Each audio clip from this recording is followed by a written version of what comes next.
दोस्तों नमस्कार, this is Alok Tripathi. 71 BPSC revision batch में आपका बहुत बहुत स्वागत है। आज हम इतिहास, आधुनिक भारत के इतिहास के संदर्भ में तीसरे वीडियो पर चल रहे हैं और आज हम बात करेंगे भारतीय राष्ट्रीय कांग्रेस के बारे में।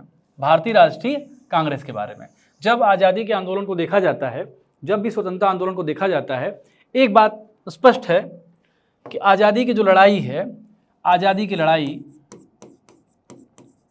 आज़ादी का जो संघर्ष है, उसमें कांग्रेस की स्थापना एक विभाजन रेखा की तरह है, एक विभाजन रेखा की तरह है। अगर हम मध्य बिंदु को यह मानेंगे कि कांग्रेस की स्थापना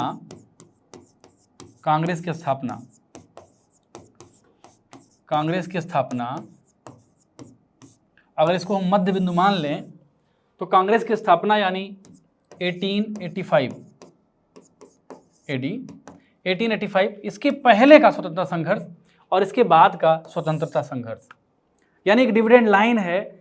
आज़ादी की लड़ाई जब लड़ी जा रही थी उसमें कांग्रेस की स्थापना एक डिविडेंड लाइन है, एक विभाजन रेखा है। विभाजन रेखा क्यों है, ये बहुत बड़ा प्रश्न है। तो विभाजन रेखा इसलिए है क्योंकि कांग्रेस की स्थापना के बाद धीरे धीरे भारतीयों के अंदर एक चेतना का विकास हुआ कि अब उनको संपूर्ण आज़ादी चाहिए। इसके पहले क्या हो रहा था, कांग्रेस के एस्टेब्लिशमेंट के पहले, कांग्रेस की स्थापना से पहले धीरे धीरे भारतीयों के प्रतिनिधित्व की बात हो रही थी। क्या बात हो रही थी? भारतीयों के प्रतिनिधित्व की बात हो रही थी, प्रतिनिधित्व की बात हो रही थी। यानी अंग्रेजी सरकार में, अंग्रेजी प्रशासन में भारतीयों का रिप्रेजेंटेशन बढ़े, धीरे धीरे इसकी डिमांड की जा रही थी।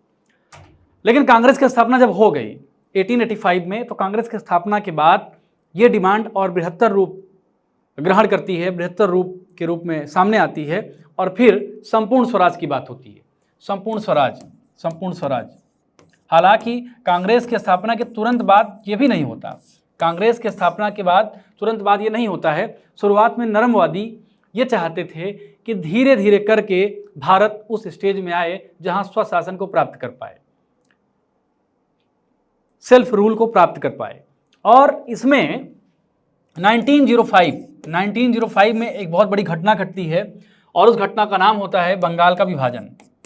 लॉर्ड कर्जन ने बंगाल के विभाजन को स्वीकृति जब दी, बंगाल के विभाजन, तो बंगाल के विभाजन ने एक चिंगारी का काम किया।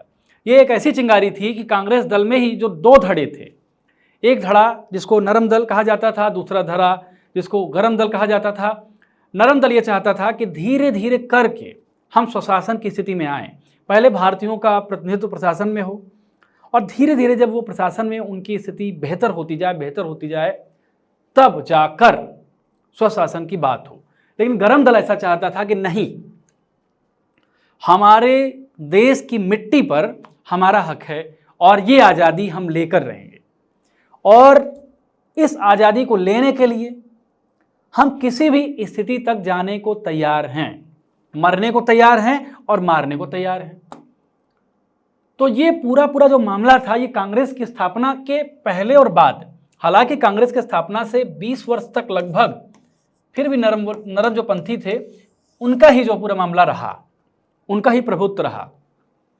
फिर 1906 का आप स्वदेशी आंदोलन उठा लीजिए, फिर 1907 का अधिवेशन उठा लीजिए। धीरे धीरे ये डिमांड बढ़ने लगी कि अब संपूर्ण आज़ादी चाहिए। कांग्रेस के ही दो धड़े, एक नरमपंथी, एक गर्मपंथी। ये इतिहास के बहुत उजले हुए एक पहलू है जिसके बारे में आप जानते भी होंगे। तो कांग्रेस की स्थापना होने के भी अपने थियरीज हैं। कुछ थियरी ऐसी हैं कि Congress was a safety valve, यानी कांग्रेस ऐसी थी, कांग्रेस की स्थापना डफरिन उस समय थे, तो कांग्रेस की स्थापना ऐसे की गई थी कि जो असंतोष हो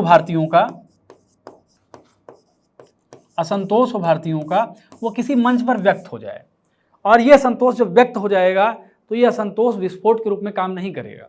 जैसे किसी फैमिली में अगर मान लीजिए कि 10 मेंबर हैं और 2 मेंबर ऐसे हैं, 2 मेंबर क्या 4 मेंबर ऐसे हैं, फैमिली में 10 लोग हैं और 4 लोग ऐसे हैं जो फील कर रहे हैं कि they are not good, they are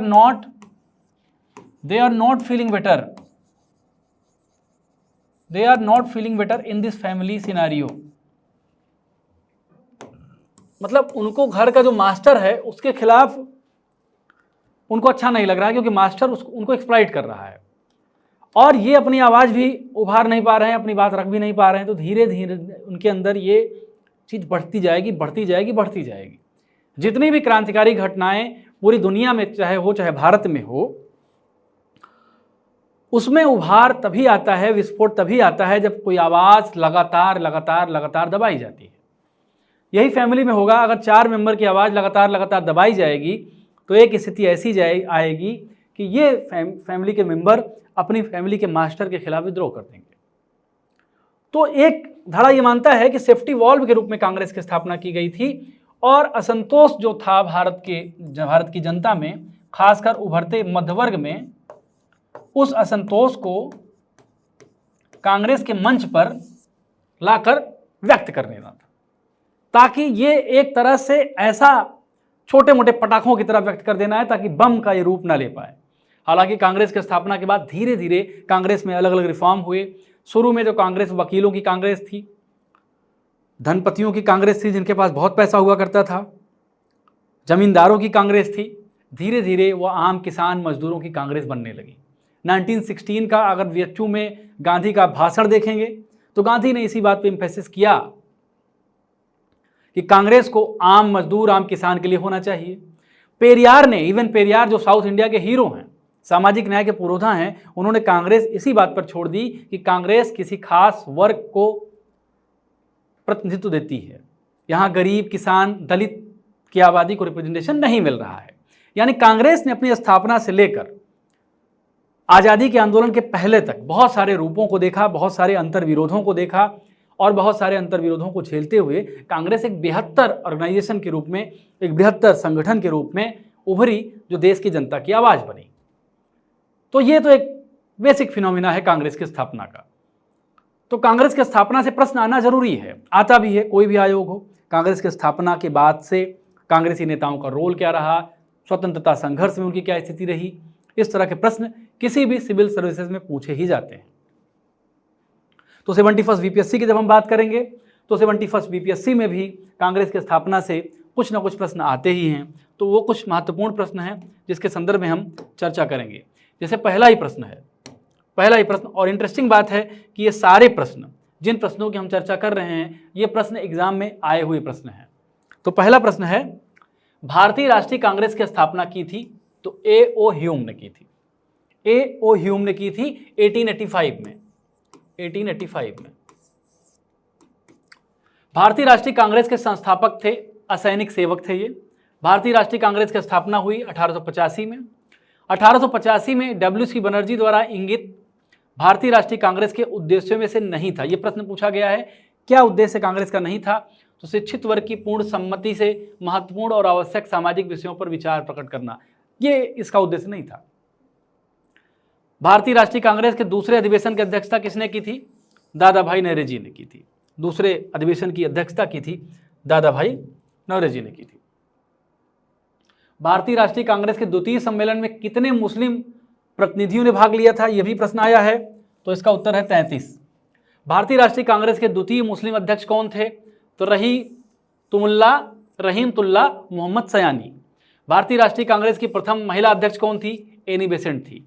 Swaraj मेरा जन्मसिद्ध अधिकार है और मैं इसे लेकर रहूंगा, किसने कहा था? बाल गंगाधर तिलक ने कहा था। यह भी स्वराज मेरा जन्मसिद्ध अधिकार की बात कर रहे हैं। किसने कहा था? कांग्रेस आंदोलन ना तो लोगों द्वारा प्रेरित था, ना ही उनके द्वारा सोचा गया, ये योजनाबद्ध किया गया था। लाला लाजपत राय एक तरह से गर्मपंथी थे, तो कई बार अपनी बातें रखते थे इस तरह से। भारत के विभाजन के समय भारतीय राष्ट्रीय कांग्रेस का अध्यक्ष कौन था? ये बहुत महत्वपूर्ण प्रश्न है। कई सारे आयोगों में, कई सारी परीक्षाओं में प्रश्न पूछा जाता है। JB कृपलानी। भारतीय राष्ट्रीय कांग्रेस की स्थापना सेफ्टी वॉल्व सिद्धांत के आधार पर हुई थी, जिसका उद्देश्य ब्रिटिश सरकार को खतरे से बचाना था। यह कथन लाला लाजपत राय साहब का है, जिसको मैंने शुरू में ही इसके संदर्भ में चर्चा की थी। तो ये सारे प्रश्न जो हैं वो कांग्रेस के संदर्भ में BPSC की अलग अलग परीक्षाओं में पूछे गए हैं, जिसके संदर्भ में हम बात कर रहे हैं। अब कांग्रेस में गरम दल और नरम दल की बात हम करेंगे। वो मैंने बताया, उसका बैकग्राउंड बताया। कांग्रेस के नरम दल के नेताओं की आंदोलन की पद्धति थी। क्या थी पद्धति? राज वामबंध आंदोलन। अधिकतर नरमपंथी नेता थे शहरी क्षेत्रों से, उग्रपंथी नहीं थे गोपाल कृष्ण गोखले। भारतीय राष्ट्रीय आंदोलन गर्मपंथियों के प्रभावाधीन आया 1906 के बाद। मैंने कहा ना, 1905 में जब बंगाल विभाजन हुआ, 1906 में स्वदेशी आंदोलन की शुरुआत होती है। उसके बाद गरमपंथी कहते हैं कि बस बहुत हुआ, अब हम सामान्य तरीके से आंदोलन नहीं करेंगे, अब हमको पूर्ण स्वतंत्रता चाहिए अंग्रेजों से। अभी तक विनय से, रिक्वेस्ट से, प्रार्थना से हम अंग्रेजों से अपने हक हुकूक की लड़ाई लड़ रहे थे, मांग रहे थे, लेकिन अब हमारी लड़ाई अगर आवश्यकता पड़ेगी तो संघर्षपूर्ण भी होगी।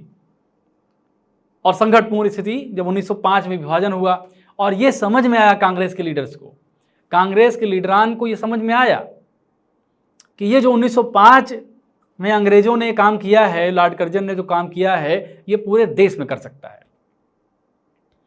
वही अंग्रेज जो 1857 में पूरे आंदोलन 1857 के स्वतंत्रता आंदोलन को आप देखोगे, वही अंग्रेज मुसलमानों को जिम्मेदार ठहराते हैं, गांव के गांव उजाड़ देते हैं। इलाहाबाद में कंपनी गार्डन एक जगह है, वहां मुस्लिमों का गांव हुआ करता था, उस पूरे गांव को अंग्रेजों ने उजाड़ दिया, क्योंकि उनको ये लग रहा था कि 1857 में मुसलमानों ने क्रांति की अलग जगाई। लेकिन वही अंग्रेज जब परिस्थितियां बदली तो उनको ये लग गया कि हिंदू और मुसलमानों को लड़ाना जरूरी है। इसीलिए 1905 में जब बंगाल विभाजन हुआ तो इसमें एक धार्मिक एंगल उभारा गया अंग्रेजों द्वारा, ताकि इस देश की जनता में सांप्रदायिक भावना आए। और ये सांप्रदायिक भावना सबसे बड़ी बाधा किसमें थी? देश के एकीकरण में। तो ये सांप्रदायिक भावना जब बढ़ाने लगे अंग्रेज, भाई अंग्रेज को क्या लग रहा था कि अगर हिंदू मुसलमान हम लगा देंगे, आग लगा देंगे, आज भी लोग करते हैं। हिंदू मुसलमान कौन करता है? जिनको अपनी रोटी सेकनी होती है, और ये रोटी उस समय कौन सेक रहे थे? अंग्रेज सेक रहे थे। तो 1905 में उनका अपना एक मामला बना कि भाई बंगाल को विभाजित कर देते हैं। न केवल बंगाल में, पूरे देश में मैसेज जाएगा कि हिंदू और मुसलमानों के बीच विभेद है, और ये विभेद धीरे धीरे हिंदू और मुसलमानों को एक नहीं होने देगा, और फूट बांटो और फूट करो और राज करो की स्थिति हमारी होगी। तो कांग्रेस के नेताओं को चिंता हुई कि ये तो बहुत खतरनाक स्थिति है, इट्स वेरी डेंजरस सिचुएशन। अगर ऐसी स्थिति होगी तो क्या किया जाएगा? तो उन्होंने फिर अपना हथियार उठाया और कहा कि नहीं, अब शांतिपूर्ण आंदोलन नहीं होंगे, अब या तो अंग्रेज भारत छोड़ेंगे या अपनी हम जान देंगे। मतलब जिसको कहते हैं ना, किसी भी तरह से anyhow we have to obtain the freedom, we have to obtain the absolute freedom, not only freedom, absolute freedom. तो यहां से 1905 के बाद से ये चीजें बदली हैं। अब ये नेता कांग्रेस के गरम दल से संबंधित थे। कौन? अरविंद घोष, बाल गंगाधर तिलक, दाराभाई नौरोजी, एमजी रानाडे और गोपाल कृष्ण गोखले नरम दलीय के तौर पर नहीं जाने जाते थे। इनमें से कौन? तो ये सही है, बाल गंगाधर तिलक, क्योंकि ये गरम दल के नेता थे। 3 लीडर थे जिनके बहुत नाम आते हैं, बाल, पाल, बिपिन चंद्र पाल और बाल गंगाधर तिलक। ये 2-3 लीडर थे जो इस नाम से जाने जाते थे।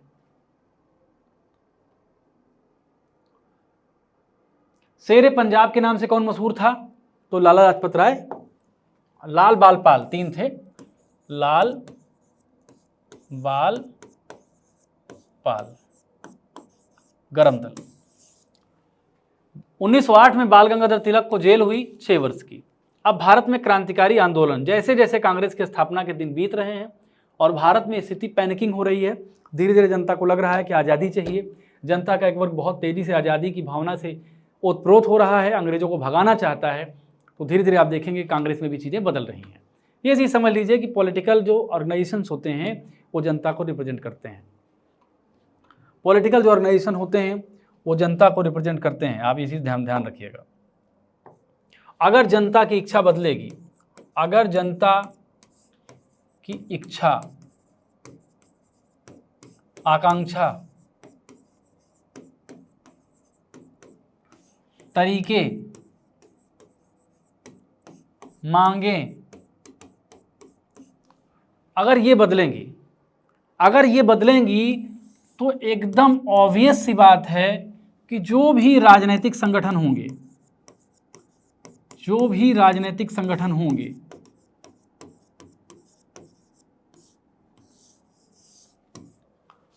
राजनीतिक संगठनों की नीतियां बदलेंगी, नीतियां बदलेंगी।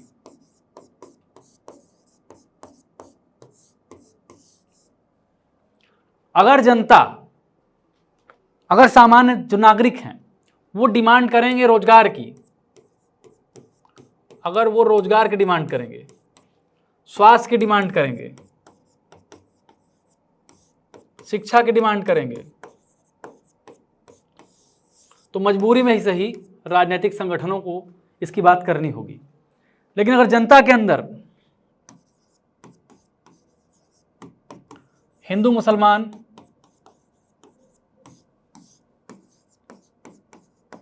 ब्राह्मण क्षत्रिय दलित की भावना आएगी, जातिवाद, धार्मिक सांप्रदायिक भावना आएगी, तो ये राजनीतिक संगठन इसकी भी बात करेंगे। कहने का मतलब है, किसी महान फिलोसोफर ने कहा था कि जैसी जनता होती है वैसे नेता चुनती है। तो 1905 में बंगाल के विभाजन के बाद जनता को ये लगने लगा कि अब अंग्रेजों को भगाना है, और ये भावना बहुत तेजी से आगे बढ़ी। और इस भावना में न केवल कांग्रेस की केवल रोल नहीं था, इसमें केवल कांग्रेस का मामला नहीं था, इसमें कितने वर्ग थे। एक वर्ग ऐसा था पत्रकारों का समूह, पत्रकारों का समूह, इसमें भी दो वर्ग था। एक वर्ग ऐसा था जो कांग्रेस से जुड़ा हुआ था, या एक वर्ग ऐसा था जो किसी अन्य पॉलिटिकल ऑर्गेनाइजेशन से जुड़ा हुआ था। एक पॉलिटिकल था, पॉलिटिकल पार्टी से बिलोंग करता था। एक न्यूट्रल था पॉलिटिकली, इंडिया के पर्सपेक्टिव में अगर देखा जाए। लेकिन फिर भी ये किसकी बात करता था, ये फ्रीडम की बात करता था, ये फ्रीडम की बात करता था। और एक वर्ग था अधिवक्ताओं का संघ,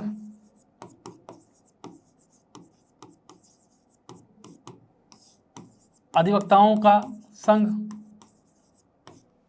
ये एक ऐसा तबका था जो बहुत सम्मान के दृष्टिकोण से देखा जाता था, और जो भी लोग होते हैं, जो भी लोग होते हैं हिंदुस्तान में, जो अन्य सामान्य जनता थी, वो इनका बड़ा सम्मान करती थी। ये भी आज़ादी की बात करता था। ये भी किसकी बात करता था, ये भी आज़ादी की बात करता था, ये भी आज़ादी की बात करता था। तीसरा तबका था लेखकों का वर्ग। ये लेखकों का जो वर्ग था, ये बहुत महत्वपूर्ण रोल प्ले कर रहा था और आज़ादी की कहानियां लिख रहा था।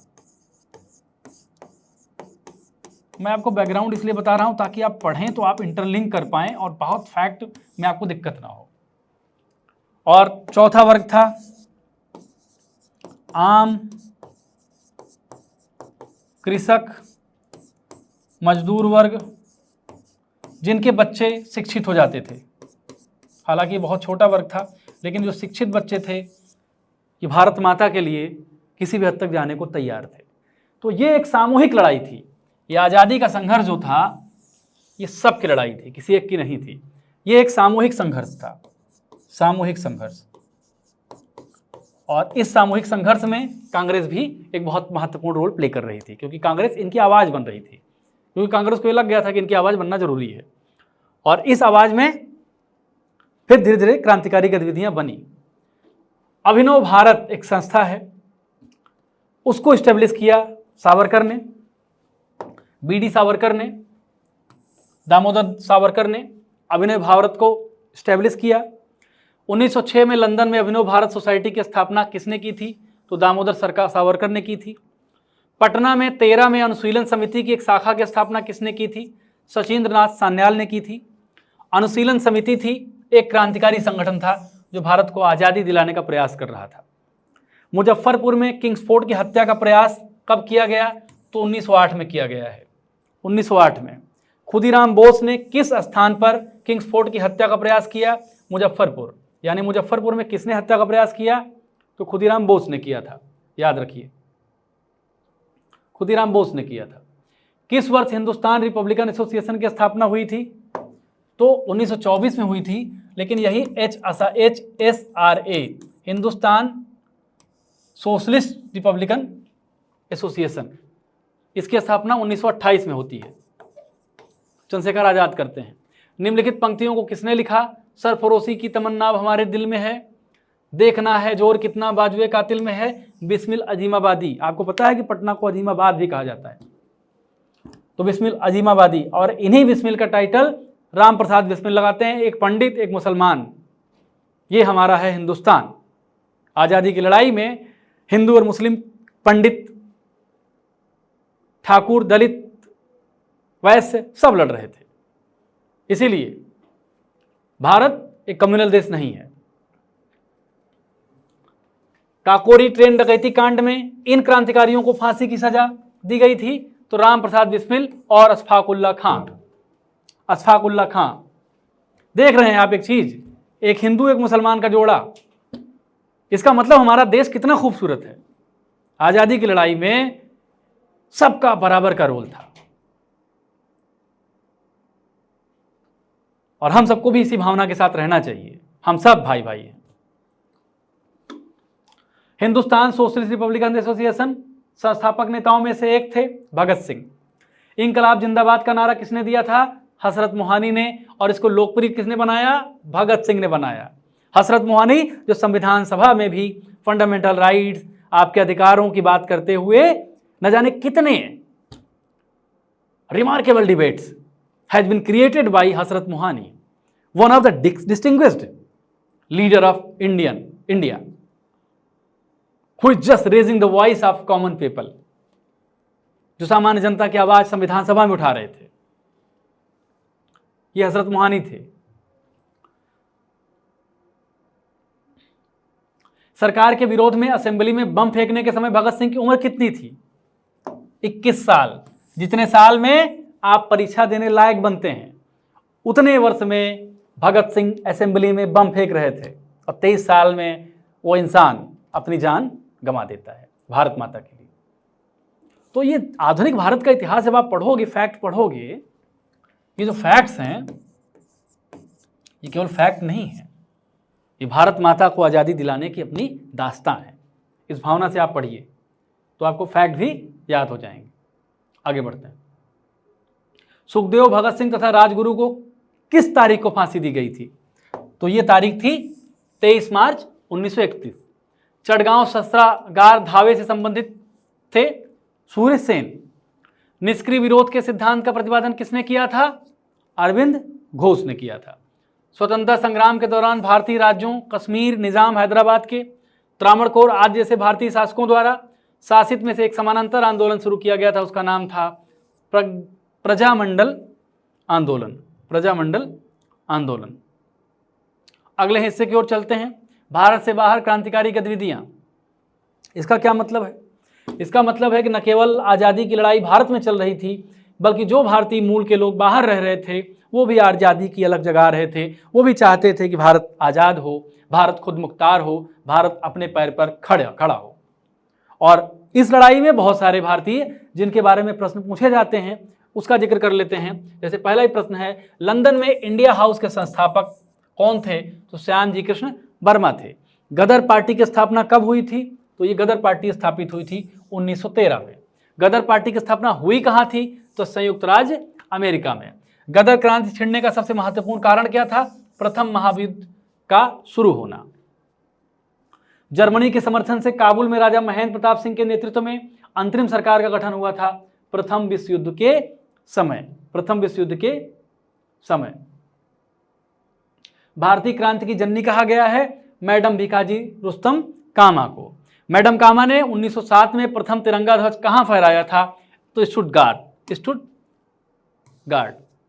मैडम कामा ने भारत के तिरंगी स्वतंत्रता ध्वज को कहां फहराया? स्टुटगार्ट। सरदार उधम सिंह ने किसे मारा था? माइकल ओ डायर को। करजन वायली की हत्या के आरोप में मृत्युदंड दिया गया मदन लाल ढींगरा को। 1906 ईस्वी में लंदन में अभिनव भारत सोसाइटी की स्थापना विनायक दामोदर सावरकर ने की थी। आपको लग रहा होगा कई बार फैक्ट रिपीट हो रहे हैं, लेकिन ऐसा नहीं, ये सारे परीक्षा में आए फैक्ट्स हैं, अलग अलग प्रकार से पूछे गए फैक्ट हैं। अब मोस्ट इंपॉर्टेंट एस्पेक्ट पे आते हैं, बंगाल विभाजन और स्वदेशी आंदोलन की बात करते हैं।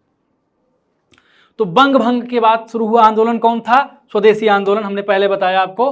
तो बंग भंग 1905 में लॉर्ड कर्जन ने ये बात करी थी। लॉर्ड कर्जन ने जो है बंगाल विभाजन किया था। बंगाल विभाजन की घोषणा की गई 19 जुलाई 1905 5 को। बायकाट और स्वदेशी आंदोलन के समर्थन में इस स्थान में गोल्डन लीग नामक संस्था की स्थापना हुई। कहां पर? देवघर में। 1 मिनट रुकिएगा, पानी पी लें।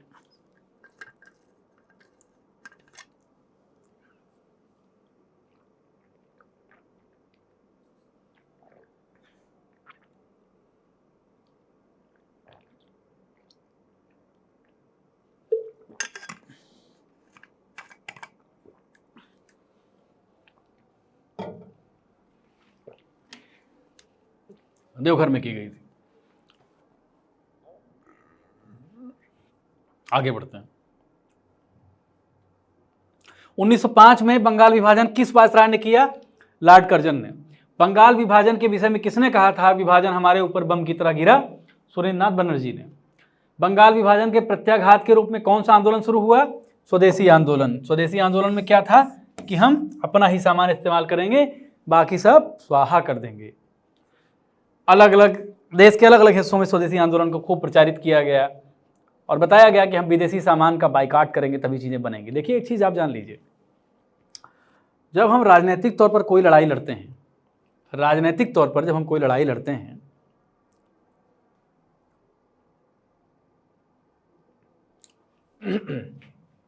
राजनीतिक तौर पर कोई भी लड़ाई, राजनीतिक तौर पर लड़ाई, राजनीतिक तौर पर कोई भी लड़ाई अगर आप लड़ते हैं तो उसमें आर्थिक जो मामले होते हैं, इकोनॉमिक, ये बहुत महत्वपूर्ण रोल प्ले करते हैं। आर्थिक मामले, किसी देश को कमजोर करना है उसको अर्थ से कमजोर कर दीजिए आप। अब सोचिए जो ब्रिटेन था, ब्रिटेन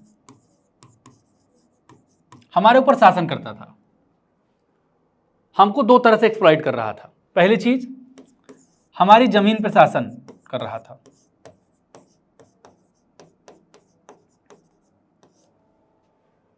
यहां प्रोडक्शन कर रहा था, यहां उत्पादन धंधे कर रहा था, और जो सरप्लस हो रहा था वो कहां भेज रहा था? ब्रिटेन भेज रहा था। दूसरी चीज क्या कर रहा था कि यहां उत्पादन करके, कच्चे माल का उत्पादन, ब्रिटेन की फैक्ट्रियों में सामान बनाना। देखिएगा, बहुत ध्यान से समझिएगा, यहां सामान बनाना और इस सामान को फिर आके कहां बेचना? भारत में। यानी भारत उसके लिए क्या था?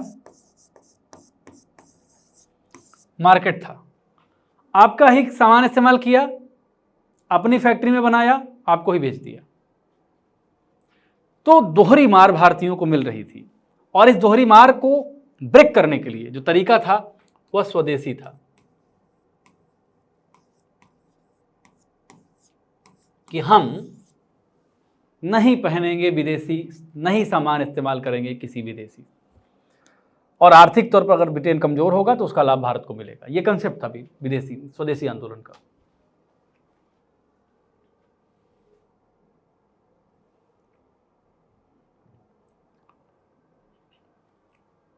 उन्नीस 1905 में विभाजित हुआ बंगाल, जिसके विरोध के फलस्वरूप यह दोबारा संयोजित हुआ। कब? 1911 में। 1911 में, सॉरी, लॉर्ड कर्जन द्वारा 1905 में किया गया बंगाल विभाजन रद्द कब किया गया? 1911। निम्न वर्ग 1905 के स्वदेशी आंदोलन से मुख्यतः अप्रभावित रहे कृषक, मुसलमान। भारत में स्वदेशी आंदोलन किस दौरान हुआ? बंगाल विभाजन के विरुद्ध आंदोलन। प्रथम बार संघर्ष के तरीकों के रूप में स्वदेशी एवं बहिष्कार किसके द्वारा अपनाए गए? बंगाल, किसके दौरान अपनाए गए? बंगाल विभाजन के। आगे, कांग्रेस बनारस, कलकत्ता और सूरत अधिवेशन, ये 1905 के बाद की बात है। किस नेता ने 1906 में कलकत्ता कांग्रेस अधिवेशन की अध्यक्षता की थी? तो दादा भाई नौरोजी ने की थी। कांग्रेस ने स्वराज प्रस्ताव वर्ष 1906 में पारित किया। प्रस्ताव का उद्देश्य क्या था? स्वशासन सुनिश्चित करना। यहीं से गर्मपंथियों का सिद्धांत प्रभावी होने लगा। 20वीं सदी के प्रारंभिक वर्षों में कांग्रेस विभाजन की प्रक्रिया शुरू हुई। कांग्रेस आंदोलन की रणनीतियों पर, कांग्रेस आंदोलन के उद्देश्यों पर, कांग्रेस आंदोलन में लोगों की भागीदारी पर, तीनों में मतभेद थे। तीनों में मतभेद थे और ये मतभेद धीरे धीरे इतने बढ़े कि कांग्रेस में विभाजन की स्थिति आई। कांग्रेस में के कलकत्ता अधिवेशन में स्वराज का झंडा फहराया गया दादा भाई नौरोजी ने, जिन्होंने अध्यक्षता की। 1907 में सूरत में कांग्रेस की फूट को हमारे लिए एक महान जीत के रूप में किसने व्याख्या किया? लॉर्ड मिंटो ने। लॉर्ड मिंटो को लगा भैया कि आज़ादों को रिप्रेजेंट कर रहा है, धीरे धीरे इसका खेल खत्म हो जाएगा। अब मुस्लिम लीग का गठन होता है 1906 में। सर सैयद अहमद खां, सर मोहम्मद इकबाल, आगा खां और नवाब सलीमुल्लाह खान ने ऑल इंडिया मुस्लिम लीग की स्थापना की थी। नवाब सलीमुल्लाह खान ने की थी। 4 विकल्प हैं, उसमें नवाब सलीमुल्लाह खान सही है। मुस्लिम लीग ने अपना वार्षिक अधिवेशन नियमित रूप से प्रारंभ किया था 1916 ईस्वी से, 1919 ईस्वी से, 1924 से, 1925 से। इसमें से कोई सही नहीं है, ये प्रश्न आया हुआ है। अब हम पढ़ेंगे कांग्रेस अधिवेशन, थोड़ा छोटा कर लेते हैं, दिखेगा आपको अच्छे से। कांग्रेस अधिवेशन कब और कहां, ये बहुत इंपॉर्टेंट है, ये बहुत इंपॉर्टेंट है। इसमें कई अधिवेशन ऐसे हैं जो बहुत महत्वपूर्ण है, लेकिन हम तेजी से आगे बढ़ेंगे।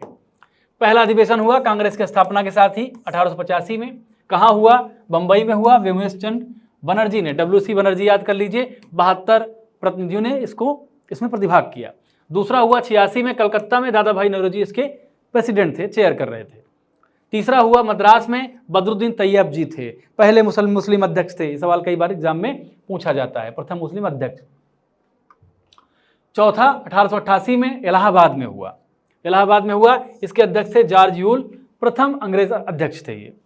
पांचवा 1889 बंबई, सर विलियम वेडरबर्न थे। छठा 1890 कलकत्ता, फिरोज शाह मेहता थे। सातवां 1891 नागपुर, P आनंद चार्लो थे। 1892 आठवां इलाहाबाद, व्योमेश चंद्र बनर्जी थे। कई बार प्रश्न आ जाता है कि व्योमेश चंद्र बनर्जी पहले कांग्रेस अध्यक्ष, पहले अध्यक्षता करने के बाद कब हुए, तो याद रख लीजिए कि 8वें में। 9वें 93 लाहौर, दादा भाई नौरोजी। 10वें में मद्रास, अल्फ्रेड वेब। 11वां 1885 पूना, सुरेंद्रनाथ 1895 सुरेंद्रनाथ बनर्जी। 12वां 1896 रहीम तुल्ला सयानी, पहली बार वंदे मातरम गाया गया था 1896 में, याद रख लीजिए। 13वां अमरावती में हुआ है 97 में, C शंकरन नायर। 14वां मद्रास में आनंद मोहन बोस। 15वां लखनऊ में रोमेश चंद्र दत्त। 16वां लाहौर NG चंदावरकर।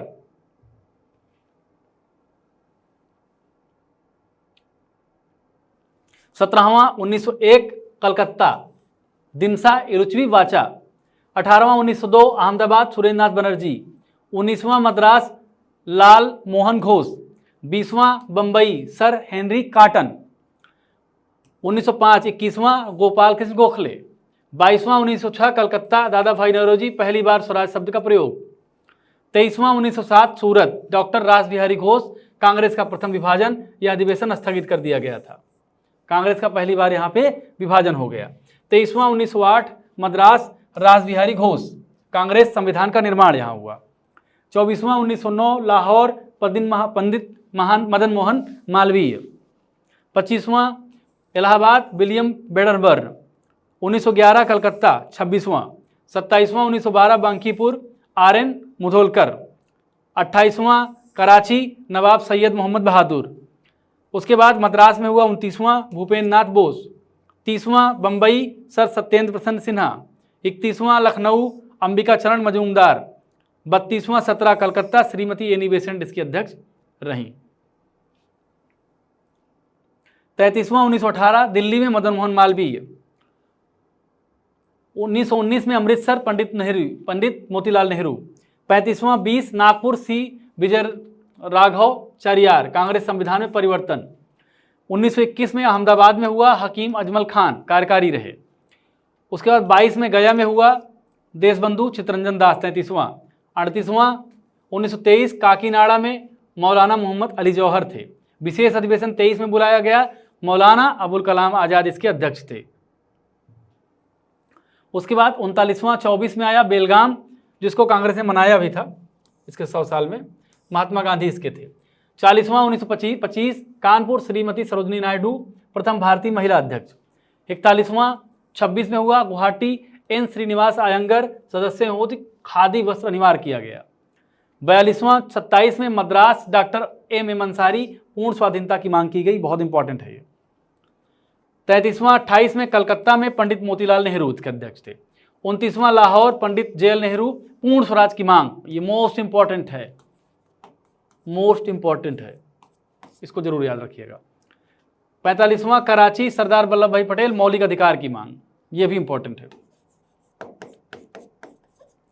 46वां 1932 दिल्ली रणछोड़ दास अमृतलाल कार्यकारी अध्यक्ष, मदन मोहन मालवीय अध्यक्ष, मौलिक अधिकार की मांग। 47वां 33 कलकत्ता श्रीमती नेल्लू सेनगुप्ता।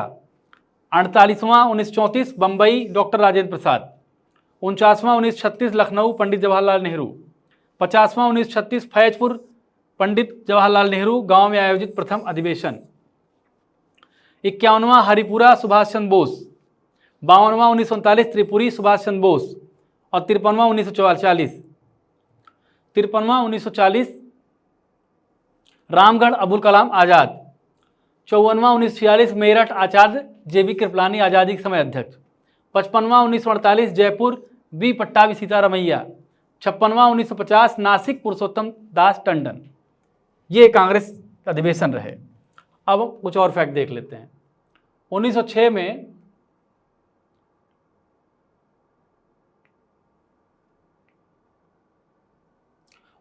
में मिंटो से शिमला में मिले मुसलमानों के शिष्टमंडल से प्रार्थना किसने की थी? प्रार्थना की गई थी? तो मुसलमानों के लिए पृथक निर्वाचक वर्ग की। मुसलमान यदि खुश और संतुष्ट हैं तो भारत में ब्रिटिश शक्ति का महत्तम बचाव होगा। किसने लिखा? W Hunter. बाद में ये नफरत फैलाने लगे, हिंदू मुसलमान करने लगे थे अंग्रेज, तो ये सारे स्टेटमेंट दे रहे थे ताकि एक वर्ग प्रभावित हो जाए। राजेंद्र प्रसाद ने पाकिस्तान का जन्मदाता माना है लॉर्ड मिंटो को। ब्रिटिश शासन के दौरान बिहार को अलग प्रांत का दर्जा 1912। अब हम आते हैं होम रूल लीग आंदोलन पे। तो 1915-16 में होम रूल लीग आंदोलन चालू कहाँ से हुआ? किसके नेतृत्व में? एनी बेसेंट और बाल गंगाधर तिलक के नेतृत्व में। इनका योगदान होम रूल की स्थापना में नहीं था, टीएस अलकाट का। किस अधिवेशन में होम रूल समर्थक अपनी राजनीतिक शक्ति का सफलतापूर्वक प्रदर्शन कर सके? 1916 का जो लखनऊ अधिवेशन था उसमें। होम रूल आंदोलन भारत के स्वतंत्रता संग्राम के एक नए चरण के आरंभ का द्योतक था, क्योंकि इसने देश के सामने स्वशासन की एक ठोस योजना रखी। स्वशासन की ठोस योजना रखी होम रूल लीग ने।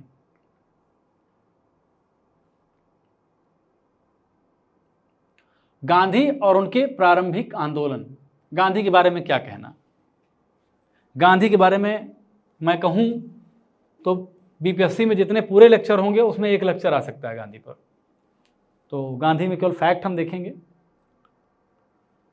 गांधी का जीवन परिचय है। 1869 2 अक्टूबर को इनका पोरबंदर में जन्म हुआ और माता पुतलीबाई थी और इनके पिता का नाम करमचंद गांधी था। 1876 में परिवार राजकोट इनका आता है। प्राइमरी स्कूल में अध्ययन करते हैं। कस्तूरबाई से सगाई हो जाती है, यानी 7 साल की उम्र में। 1881 में राजकोट हाई स्कूल में पढ़ाई करते हैं। 83 में कस्तूरबाई से विवाह हो जाता है। 1885 में पिता का निधन होता है।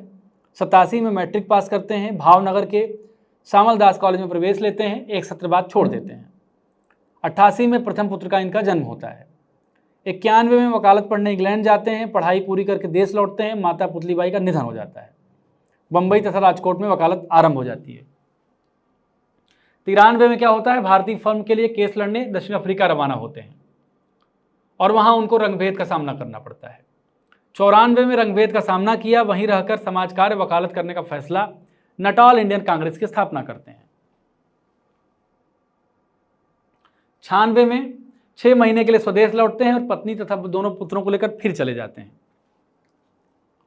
इसके बाद 1899 में ब्रिटिश सेना के लिए आरंभ बोअर युद्ध में इंडियन एम्बुलेंस कार्स तैयार करते हैं। 1901 में सपरिवार स्वदेश रवाना होते हैं और दक्षिण अफ्रीका में बसे भारतीयों को आश्वासन देते हैं कि जब भी आवश्यकता महसूस करेंगे वापस लौट आएंगे। 1901 में देश का दौरा करते हैं। कलकत्ता के कांग्रेस अधिवेशन में भाग भी लेते हैं। बंबई में वकालत का दफ्तर खोलते हैं। 1901 में ये याद रखिए आप कि गांधी इसके पहले भी भारत आए थे, ऐसा नहीं 1915 में ही आए। 1902 में भारतीय समुदाय द्वारा बुलाए जाने पर पुनः वापस चले जाते हैं। 3 में जोहान्सबर्ग में वकालत का दफ्तर खोलते हैं। 4 में इंडियन ओपिनियन साप्ताहिक पत्रिका का प्रकाशन शुरू करते हैं। 1906 में जुलू विद्रोह के दौरान इंडियन एम्बुलेंस कार्प्स तैयार करते हैं। आजीवन ब्रह्मचर्य का व्रत लेते हैं। एशियाटिक ऑर्डिनेंस विरुद्ध जोहान्सबर्ग में प्रथम सत्याग्रह आरंभ करते हैं। 1907 में ब्लैंक एक्ट भारतीयों तथा अन्य एशियाई लोगों के जबरदस्ती पंजीकरण के खिलाफ सत्याग्रह करते हैं। सत्याग्रह के लिए जोहान्सबर्ग में प्रथम बार कारावास दंड आंदोलन जारी रहा तथा द्वितीय सत्याग्रह में पंजीकरण प्रमाण पत्र जलाए गए, पुनः कारावास दंड मिला।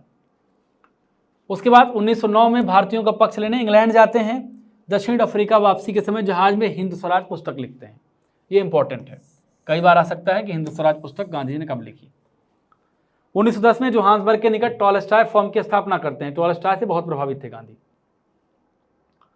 1913 में रंगभेद तथा दमनकारी नीतियों के विरुद्ध सत्याग्रह जारी रखा। द ग्रेट मार्च का नेतृत्व किया, जिसमें 200 भारतीय खदान कर्मियों ने न्यूकासल से नेटाल तक की पदयात्रा की। 14 में क्या करते हैं? 14 में स्वदेशी वापसी के लिए दक्षिण अफ्रीका से रवानगी होती है इनकी। 15 में प्रवास के दौरान बाद जनवरी में स्वदेश लौटते हैं। मई में कोचरब में सत्याग्रह आश्रम की स्थापना की जाती है, जो 17 में साबरमती नदी के पास स्थापित हुआ। 16 में फरवरी में बनारस हिंदू विश्वविद्यालय के उद्घाटन में भाषण देते हैं। 17 में बिहार में चंपारण सत्याग्रह का नेतृत्व करते हैं। 18 में फरवरी अहमदाबाद में मिल मजदूरों के सत्याग्रह का नेतृत्व करते हैं। 19 में रॉलेट एक्ट पास करते हैं होता है, जिसमें भारतीयों के आम अधिकार छीने गए। विरोध में उन्होंने पहला अखिल भारतीय सत्याग्रह छेड़ा।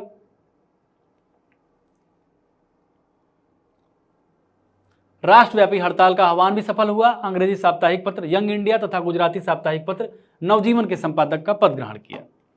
20 में Akhil Bharatiya home rule league के अध्यक्ष निर्वाचित होते हैं। कैसरे हिंद पदक लौटा देते हैं। और फिर 21 में मुंबई में विदेशी वस्त्रों की होली जलाई जाती है। सांप्रदायिक हिंसा के विरुद्ध मुंबई में 5 दिन का उपवास करते हैं।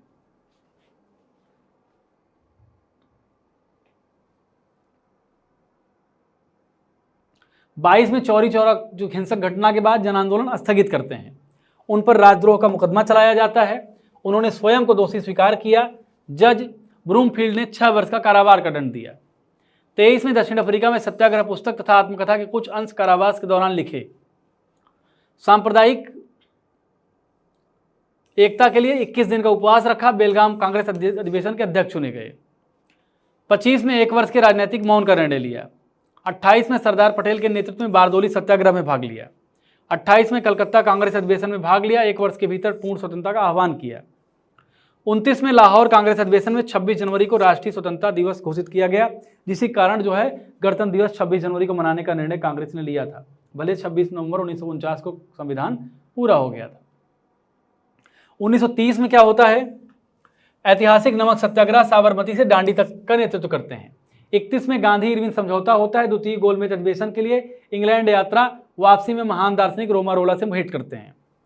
32 में यरवदा जेल में अस्पृश्यों के लिए अलग चुनावी क्षेत्र के विरोध में उपवास। यरवदा पैक्ट को ब्रिटिश अनुमोदन तथा रविन्द्रनाथ टैगोर की उपस्थिति में उपवास तोड़ते हैं। 33 में साप्ताहिक पत्र हरिजन आरंभ किया। साबरमती तट पर बने सत्याग्रह आश्रम का नाम हरिजन आश्रम कर दिया गया तथा उसे हमेशा के लिए छोड़कर देशव्यापी अस्पृश्यता विरोधी आंदोलन छेड़ा। 34 में अखिल भारतीय ग्रामोद्योग संघ की स्थापना की जाती है। 1935 में स्वास्थ्य थोड़ा गड़बड़ा जाता है। स्वास्थ्य लाभ के लिए बंबई आते हैं। 36 में वर्धा के निकट सेगांव चयन, जो बाद में सेवाग्राम आश्रम बना। 37 में अस्पृश्यता निवारण अभियान के दौरान दक्षिण भारत की यात्रा करते हैं। 38 में खान अब्दुल गफ्फार खान के साथ नॉर्थ वेस्ट फ्रंटियर प्रोविंस का दौरा करते हैं। 39 में राजकोट में उपवास सत्याग्रह अभियान चलाते हैं। 40 में व्यक्तिगत सत्याग्रह की घोषणा। विनोबा भावे को उन्होंने पहला व्यक्तिगत सत्याग्रही चुना। 42 में हरिजन पत्रिका का 15 महीने बाद पुनः प्रकाशन। क्रिप्स मिशन की असफलता। भारत छोड़ो आंदोलन का राष्ट्रव्यापी आह्वान। उनके नेतृत्व में अंतिम राष्ट्रवादी सत्याग्रह। पूना के आगा खां महल में बंदी, जहां सचिव और मित्र महादेव देसाई का निधन।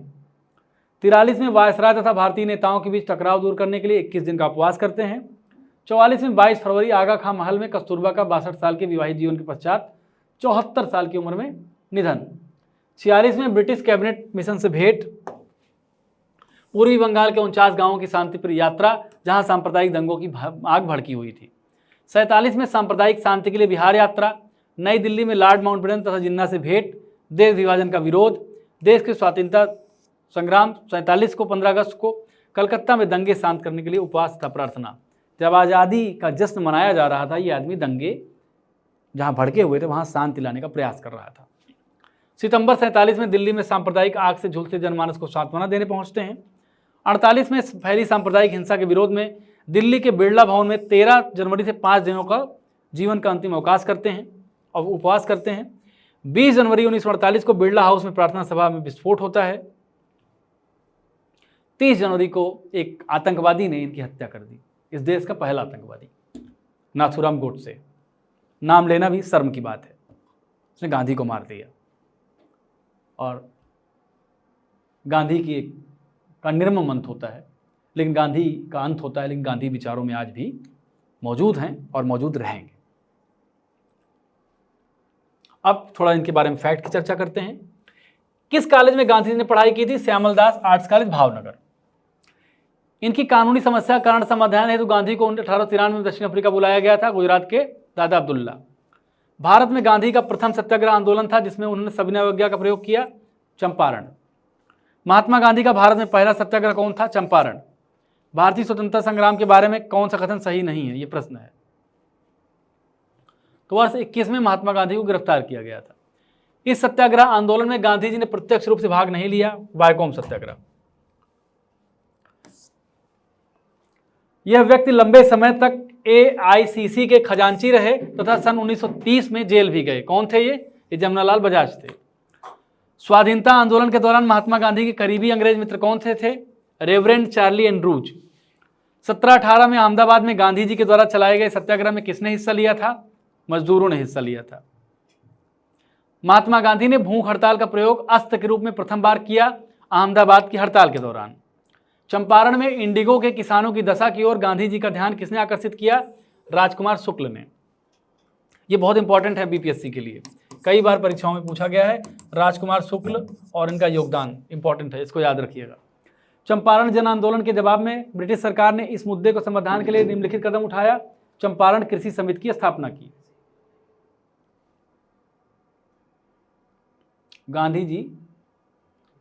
गांधी जी ने भारत में पहली बार सत्याग्रह आंदोलन बिहार में कहां किया? चंपारण। गांधी जी का चंपारण सत्याग्रह किससे जुड़ा था? तिनकट्टिया पद्धति से।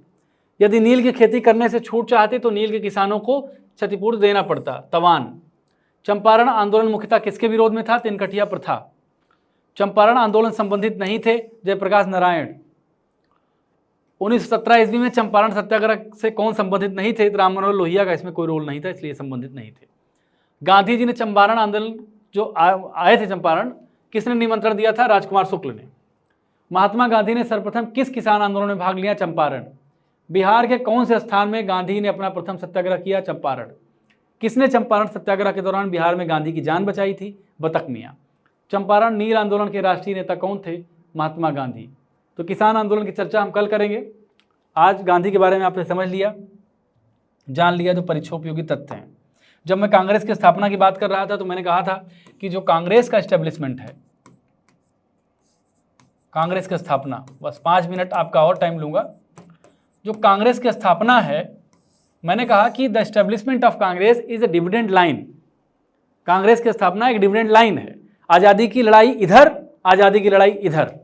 जैसे आप कोई एक लैंडमार्क याद कर लेते हैं ना कि यहाँ से बाएं, यहाँ से दाएं, तो कांग्रेस की स्थापना एक डिविडेंड लाइन है, मैंने बताया था। लेकिन कांग्रेस की स्थापना में भी गांधी का भारत लौटना, गांधी का भारत लौटना, वैसे तो ये प्री एग्जाम में नहीं पूछेगा, लेकिन कुछ एक फैक्ट्स मैं आपसे डिस्कस कर रहा हूं। गांधी भारत लौटते हैं 15 में। 1916 में ये बंदा जाता है कहां? BHU। In the inauguration program of BHU Gandhi ने एड्रेस किया। और गांधी का जानते हैं मुख्य सवाल क्या था? गांधी का मुख्य सवाल था कि भैया कांग्रेस केवल रुपए पैसे वालों की पार्टी है, कांग्रेस में मजदूर कहाँ हैं, कांग्रेस में किसान कहाँ हैं, कांग्रेस में गरीब महिलाएं कहाँ हैं, कांग्रेस में दलित कहाँ है, कांग्रेस में आदिवासी कहाँ है। It was Gandhi who consider this fact. और गांधी के बाद इसी फैक्ट को कंसिडर करने वाले एक व्यक्ति और होते हैं, पेरियार, जो गांधी के बहुत बड़े प्रशंसक थे।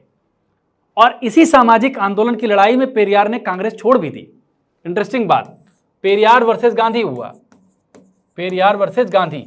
आप जब आइडियोलॉजिकल लड़ाई देखेंगे तो आप आज़ादी के स्वतंत्रता आंदोलन में जब हम आज़ादी हासिल करने का प्रयास कर रहे थे, आज़ादी की अलग जगा रहे थे, तो यूं ही आज़ादी नहीं, एक आइडियोलॉजिकल वार भी चल रहा था, एक वैचारिक युद्ध भी चल रहा था।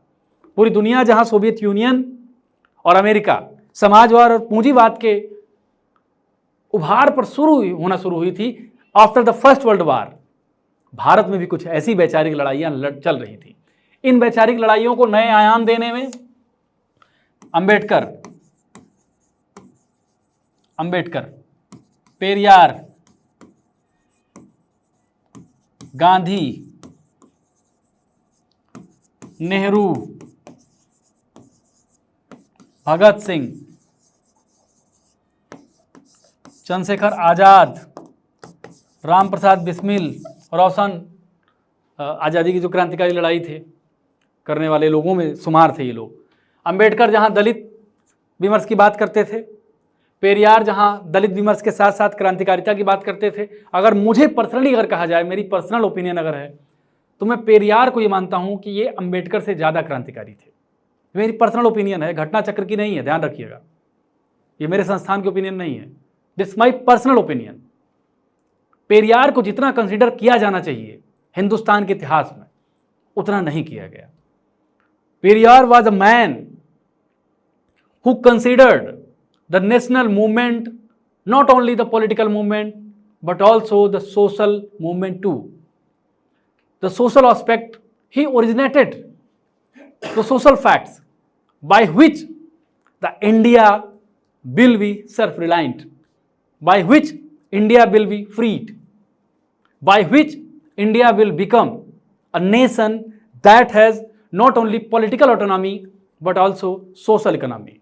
It was Periyar. And Periyar should be considered the apex ideologue of Indian freedom struggle. But unfortunately, we did not give the space, we did not give the place a man of virtue, a man of dignity, a man of social justice, a man of Indian freedom struggle, Mr. Periyar, जिनका केवल दक्षिण भारत में ही एक तबका जो इनको आज़ादी की क्रांतिकारिता में ये बात करता है। मैं इस बात को क्यों कह रहा हूँ, आपको लग रहा होगा फैक्चुअल बात नहीं है, लेकिन दोस्तों अगर आप आज़ादी की आंदोलन की लड़ाई कहानी की तरह देखेंगे, उस संघर्ष, उस जज्बे की तरह देखेंगे, तो फैक्ट वोट आपको याद हो जाएंगे, आपको कहानी बड़ी अच्छी लगेगी ये। तो इस कहानी में इन लोगों का क्या रोल रहा होगा, आप सोचिए, ये लोग कैसे लोग रहे होंगे। आज हम कहाँ कहाँ किस तरह विभाजित हैं, चाहे हम बात अंबेडकर की करें, पेरियार के बारे में मैंने बताया आपको, Gandhi was the encyclopedia of ideologies. Gandhi को कोई मार्क्सिस्ट कह सकता है कि गांधी की आइडियोलॉजी मार्क्सिस्ट है, गांधी को कोई कह सकता है सोशलिस्ट है, गांधी को कोई कह सकता है कि गांधी ने एक अलग अप्रोच ही है। गांधी चले गए, लेकिन गांधी की विचारधारा आज भी जिंदा है। प्रधानमंत्री चाहे भाजपा का हो, कांग्रेस का हो, किसी भी पार्टी का हो, जन मोर्चा का हो, तृतीय मोर्चा का हो, चौथा, पांचवा, आठवां मोर्चा भी बन जाए, लेकिन प्राइम मिनिस्टर विल बी बो down in front of Gandhi.